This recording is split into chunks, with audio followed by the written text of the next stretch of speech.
What's up guys, it's National Master Demapples here, back with another video, and today we're going to be starting our series on endgame basics.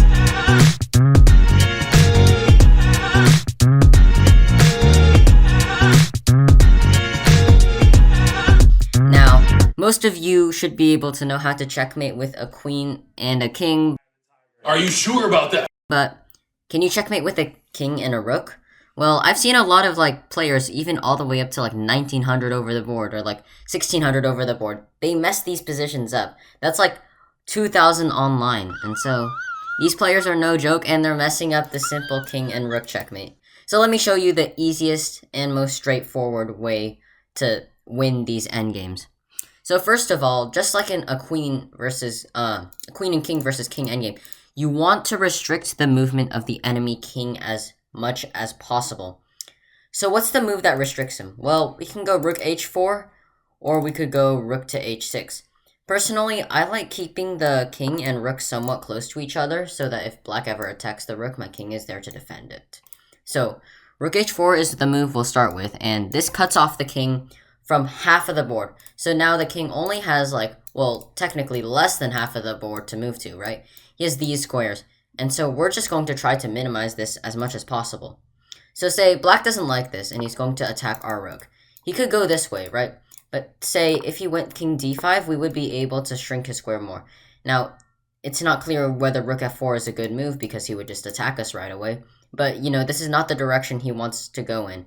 I mean, he could. This might even be a better move because after king f5, we can go rook c4, restricting him even further. But in either case, we are restricting his king. So let's say king to f5. Now, we could go rook c4. This is an option, of course. But the thing is, black is just going to keep attacking our rook. And we can't checkmate with just a rook alone. So, in this case, because our king and rook are too far from each other, we would like our king to protect it. We're going to bring our king. Let's go to f2. It doesn't really matter. Black will probably go king g5. And I like this move rook to e4. So, again, we've narrowed black's options down even further, right? King g3 would still leave this entire board up for black, up for his grabs. So there's no reason to do it.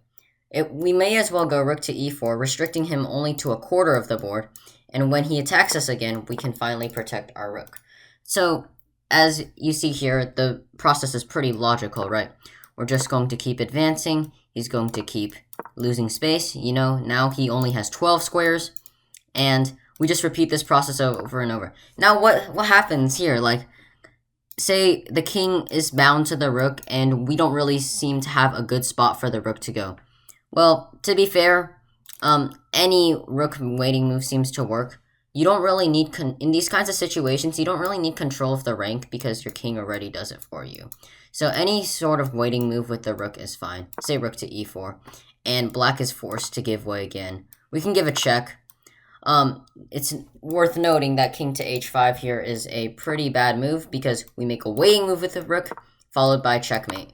So, black can't go out and thus has to go back in. But now, again, we have an advantageous situation. And the king is eventually going to be forced into the corner.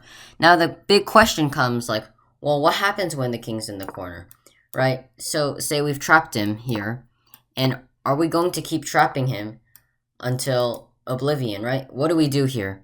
Well, in this case, our win is quite straightforward. We go king to f7 because we've trapped him to only 4 squares. We don't want to, after king h8, we don't want to trap him to 0 because then it's called stalemate. But we have this checkmate right here.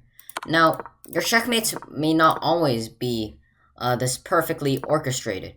Say after this, I don't know, you have a situation where it's this position, right? The same position that I showed earlier, after rook g6, king h8.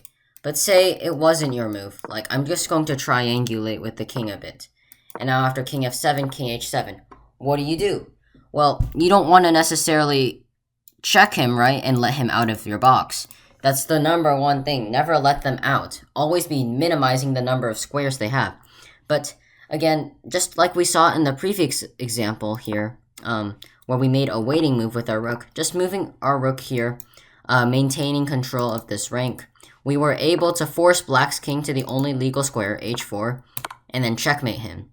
Likewise, in this example, you might get into this kind of situation where after king to h7, you have to make another waiting move. And in this case, any rook move along the 6th rank should seal the deal.